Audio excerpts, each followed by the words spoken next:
करता हूँ कि आप हमारी जो ये मांग है उसको जोर शोर से उठाने का प्रयास करेंगे।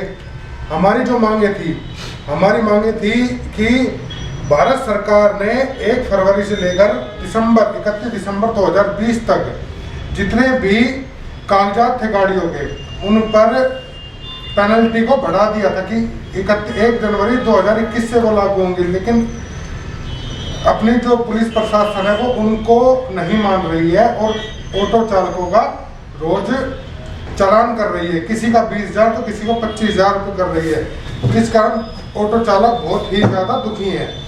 और दूसरी बात, हमारी जो मांग थी हुड्डा सिटी सेंटर पर कुछ असामाजिक तत्व सुबह 9 बजे से लेकर शाम को 10 बजे तक अवैध वसूली करते हैं। जो अवैध वसूली वो करते हैं, जो पैसा उनको नहीं देते उनको मारते हैं, उनको पीटते हैं। जो ये हमारी मुख्य मांग है। तीसरी जो हमारी मांग थी कि सरकार ने गुड़गांव शहर के अंदर 53 स्टैंड ऑटो के लिए वो चिन्हित किए थे, जिनमें से 16 को उन्होंने मंजूरी दे दी थी।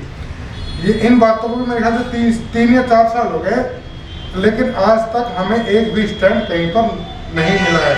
हमारी ये मुख्य मांगे थी जिसको लेकर हमने उस दिन प्रदर्शन किया था। जैसे की बात करूँ, सरकार ने कुछ नियम लागू किए थे ऑटो यूनियन के लिए और भी काफ़ी चीज़ें थी कि उसमें हम लोग ऑटो सेफ्टी, ड्राइवर्स की सेफ्टी के लिए, पर्पज़ के लिए कुछ प्लान किया था कि वो अपने ड्राइवर्स ड्रेस में होंगे, नेम प्लेट के साथ चलेंगे। तो इसमें आपका क्या कहना है?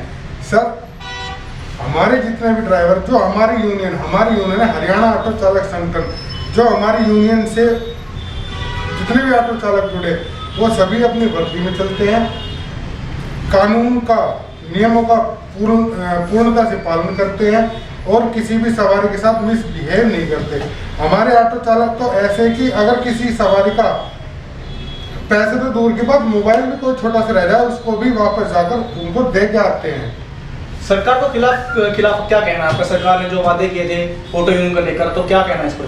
सरकार ने जो वादे किए थे हमारे ऑटो चालकों को लेकर, हमारी तो यही है कि हम उनको सरकार से मनवाएं और ऑटो चालकों को सुविधा मुहैया करवाएं। क्या क्या सुविधा मुहैया चाहते हैं आप सरकार से? हमारी सुविधा यही थी कि ऑटो चालकों से अवैध वसूली ना हो, स्टैंड मिले और जो भी अनाधिकृत चालान पुलिस द्वारा किए जा रहे हैं उनको दुखी ना करें। चालान की बात करूँ सर, किस प्रकार के चालान पुलिस आपके द्वारा करती है? अब जैसे हमारे 7 भाई बैठे हैं, इनके कागजात पूर्ण 2 दिन बाद इनका वो कागज खत्म होना, परमिट खत्म होना था 2 दिन बाद, 2 दिन पहले ही उन्होंने 1,000 रुपये का चालान कर दिया। इस तरह का जो मतलब कि अनऑथराइज रूप से इनको दुखी किया रहता ना, पुलिस प्रशासन द्वारा दुखी ना किया जाए। बात करो जिस प्रकार अभी गवर्नमेंट ने रूल लागू किया कि आप रेड लाइट तोड़ते हैं, सीट बेल्ट तोड़ते हैं, सीट बेल्ट लगाते हैं, मास्क करते हैं, तो चालान है। क्या सरकार को, जब सरकार को रूल तोड़ते हैं, उस पर चालान नहीं होना चाहिए? सर, चालान तो सबके लिए बराबर है, चाहे वो आम हो चाहे कोई खास हो, चालान सबके लिए। लेकिन वही है ना, अंधेर नगरी चौपट राजा, जिसकी सरकार है उनके चालान थोड़ी होंगे, ये तो गरीब आम जनता के ही चालान करेंगे। ये बताया हमें हेमंत शर्मा जी ने कि किस प्रकार ऑटो चालक का गुरुग्राम पुलिस से भी परेशान है और सामने सरकार से भी, कि लगातार बिना किसी वजह से चालान हो रहे हैं, किसी रीजन के समस्याएं जो सामना ऑटो चालक कर रहे हैं। इसी कड़ी में हम आप बात करेंगे। मैं आपके सभी न्यूज़ चैनलों का मैं धन्यवाद करूँगा, जो भारतीय प्राइवेट ट्रांसपोर्ट मजदूर महासंघ, जिसमें मुझे राष्ट्रीय महामंत्री का दायित्व है, और हमारे ऑटो यूनियन की जो समस्याएं उनको आपने समय समय पर बड़ी प्रमुखता से उठाया। दूसरा ये रहा कि किस प्रकार से समस्याएं हैं।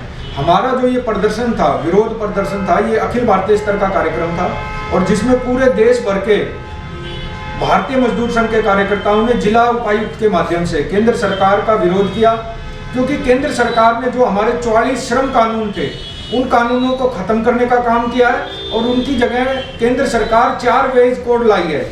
इन 4 वेज कोडों से जितने भी हमारे अधिकार थे मजदूरों के, कर्मचारियों के, उनको खत्म करने का काम सरकार कर रही है। अब अगर ऑटो की बात करें, अब आप देखेंगे गुरुग्राम के अंदर अगर ऑटो चालकों की संख्या की बात करें तो करीबन 25,669 ऑटो गुरुग्राम के अंदर चलते हैं। उसके बावजूद अगर उनको फैसिलिटी देने की बात करें, अभी हमारे अध्यक्ष जी ने बताया कि किस प्रकार से सरकार सिर्फ गुमराह करने का काम कर रही है। कई साल से जो ऑटो स्टैंड की मांग है वो सिर्फ पेपरों में चल रही है, धरातल पे कोई आज तक लागू नहीं हुई। उसके साथ में सरकार ने जिस प्रकार से 1 फरवरी से लेकर और 31 दिसंबर तक केंद्र सरकार ने, माननीय नितिन गडकरी जी ने जो आदेश लागू किए हैं और ये गजट नोटिफिकेशन में निकाला है कि किसी के भी कागज अगर इस दौरान टूटते हैं तो उनको 31 दिसंबर तक वैलिड माना जाएगा। आप तो ये कह रहे हैं, मैं ये कह रहा हूँ कि सरकार, केंद्र सरकार को नकारने का काम हरियाणा सरकार और आरटीओ कार्यालय करने जा रहे हैं। अभी हमारे बीच में एक हमारे साथी हैं अजीत ठाकुर जी, इन्होंने अपने परमिट का रिन्यूअल करवाया। इनका परमिट 2 सितंबर 2020 तक के लिए वैलिड था। इन्होंने 27 अगस्त को रिन्यूअल के लिए फाइल लगाई, जब इनके 6 दिन बचे हुए थे परमिट टूटने में। उसके बावजूद इनसे 1000 रुपए की अवैध रूप से गैर कानूनी पेनल्टी ली गई। मैं आपसे आग्रह करूंगा, आप इसको चेक कराएं। सिस्टम में सिर्फ 1100 रुपए फीस बताएगा, बल्कि इनसे 2100 रुपए लिए गए और 2100 रुपए की इनको रसीद दी गई। तो ये जो 1000 रुपए जा रहे हैं, ये किसकी जेब में जा रहे हैं, ये एक बड़ा सवाल है। तो समस्याएं जो आपके सामने भी आ रही है, ऑटो चालकों की समस्याएं, ऑटो चालक की समस्या आपके सामने आ रही है, तो ऐसी मेन समस्या क्या जो आपके सामने आ रही है? सबसे पहले तो ये है, अगर किसी भी विभाग के अंदर कोई भी समस्या होती है तो उसका समाधान करने के लिए कोई ना कोई विभाग होता है, कि भाई कोई अधिकारी होता है कि भाई आप इसके पास जाकर अपनी समस्या बता सकते हैं। हमारी जो सबसे बड़ी समस्या वो ये है, हमारे देश के अंदर, हमारे प्रदेश के अंदर ऑटो चालकों के लिए या कोई भी वाहन चालक है, वाहन चालकों के लिए कोई कल्याण बोर्ड नहीं बनाया गया। ये हमारे हरियाणा की है। आप केरला में चले जाएं और दूसरे प्रदेशों में चले जाएं, सब जगह कल्याण बोर्ड बना रखा है। अगर यहाँ हरियाणा में ऑटो चालकों के लिए कल्याण बोर्ड की स्थापना सरकार कर दे तो मैं ये कहता हूँ 90% समस्याओं का समाधान हो जाएगा। लेकिन जो धरातल पे, अब जैसे आपने पता है लॉकडाउन में इतनी समस्या हुई, अगर ये आयोग होता, बोर्ड होता, कल्याण बोर्ड अगर होता, तो मेरे ख्याल से किसी को भी समस्या नहीं होती। तो हमारी सबसे बड़ी और सबसे प्रमुख मांग है, हरियाणा के अंदर ऑटो चालकों के लिए कल्याण बोर्ड का गठन किया जाए। अभी कोविड-19 से 5 महीने सब कुछ बंद रहा है, तो ऑटो चालकों के सामने क्या क्या समस्या से आई है? आज ऑटो चालकों के सामने इस तरह की परिस्थिति आकर खड़ी हो गई है, अपने घर का खर्चा चलाना भी मुश्किल हो रहा है। अब आपको पता है मेट्रो भी चालू हो गई है, लेकिन जितने भी कॉर्पोरेट ऑफिस हैं सब ऑफिस बंद है, वर्क फ्रॉम होम चल रहा है, जिस कारण से सवारियां नहीं है। और जो सवारियां आ रही हैं वो ज़्यादातर अपने निजी वाहन का प्रयोग कर रहे हैं, क्योंकि सभी सतर्क हैं और दिन प्रतिदिन संख्या बढ़ती जा रही है। जैसे कल भी एक आंकड़ा था 500 को पार करके गया गुरुग्राम का, जो सबसे चिंता का विषय है। तो इसको देखते हुए आज जितनी भी सवारियां रोड पर हैं सभी अपना निजी वाहन इस्तेमाल कर रहे हैं। दूसरा हमारी मांग ये थी, सरकार ने फेयर मीटर लगाने का आदेश जारी किया। दिल्ली के अंदर वो फेयर मीटर की कीमत 1050 रुपए है और वही फेयर मीटर यहाँ 3000 से 3500 रुपए लगाए जा रहे हैं। सरकार ने एक आदमी को अधिकृत कर दिया है जो अपनी मनमानी चला रहा है, जिसने 6 महीने के अंदर भी 4 बार रेटों को बढ़ाया। सबसे पहले 2300 रुपए करे, फिर 2700 रुपए करे, फिर 3000 रुपए करे और अब वो 3500 रुपए में मीटर बेच रहा है। तो ये भी एक धांधली है, भ्रष्टाचार है। हम आह्वान करेंगे, कोविड के कारण ऑटो चालकों को अपनी किस्त नहीं भर पा रहे हैं, फाइनेंसर जो है वो धमकाते हैं, गाड़ियां खोज के ले जाते हैं। तो मैं आग्रह करूंगा फाइनेंसरों से भी मुक्ति दिलाने का काम सरकार करे, और जिस प्रकार से ये मीटर लगाए हैं तो कम से कम कोरोना काल में 1 साल के लिए हमें छूट दी जाए, बिना मीटर के पासिंग को स्वीकृति दी जाए, और अगर आप मीटर के साथ कराना चाहते हैं तो मीटर की कीमत 1500 रुपये तय की जाए। मेरा नाम अजीत ठाकुर है। अजी क्या समस्या हुई आपके सामने, बताइए। सर, हमारे 10वें महीने में 1 तारीख को परमिट टूटने वाला था और मैं 9वें महीने में गया था 27 तारीख को परमिट रिन्यूअल कराने के लिए, तो हमारे 1000 रुपये पेनल्टी ले लिए गए। मैं पूछा भाई क्यों, तो भाई ऐसे लगते हैं। किसने कहा था? सर वो जो वहाँ पे पर्ची काटते हो। क्या बोले पेनल्टी दी आपसे? हमको बोला कि ऐसे 15 दिन पहले करवाएंगे तो नहीं लगेगा, 15 दिन पहले से के बाद लगते हैं। इसकी स्लिप कितने की दी थी आपको? हम भी 2100 रुपये के दिए। 2100 रुपये स्लिप दी आपको? हाँ जी। इसके अलावा कोई समस्या आपके सामने आ रही है?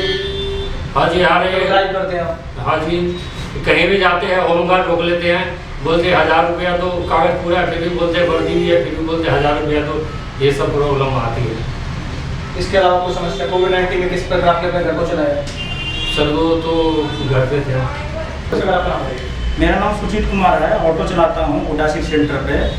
और हुडा सिटी सेंटर पे पिछले 3-4 साल से मैं चला रहा हूँ ऑटो। वहाँ पे कई तरह से ऑटो वाले को है ना प्रशासन के तरफ से कुछ मुहैया कराया गया, सुविधा नहीं मिलता है, ऑटो स्टैंड भी नहीं है। इस प्रकार की सुविधा सरकार आपको नहीं प्रोवाइड कर रही है। लोगों के लिए वहाँ पे तो एक पहली बात है कि ऑटो लगाने की बड़ी दिक्कत होती है। बार बार ऑटो चालक को प्रशासन के माध्यम से कभी सुबह भोग दिया जाता है, बाथरूम वगैरह शौचालय वगैरह नहीं है, और कई तरह की समस्या वहाँ पे आती रहती है। कभी गुंडागर्दी लोग आते हैं, हफ्ता वसूली करते हैं, उनको पैसा ना दो तो फिर वो मारपीट भी करते हैं। तो इसके लिए गुड़गांव पुलिस ने कंप्लेंट की है कि ऐसे इस प्रकार के बताया किसी को? जी कोई सुनते नहीं है। जब भी जाओ चक्कर कटवाते हैं, आज आना कल आना जी, बाद में बताना जी, उनको पकड़वाओ जी, कुछ नहीं करते, सुनते ही नहीं है। बाकी लेटेस्ट खबरें जानने के लिए चैनल को सब्सक्राइब और बेल आइकन को प्रेस करना ना भूलें।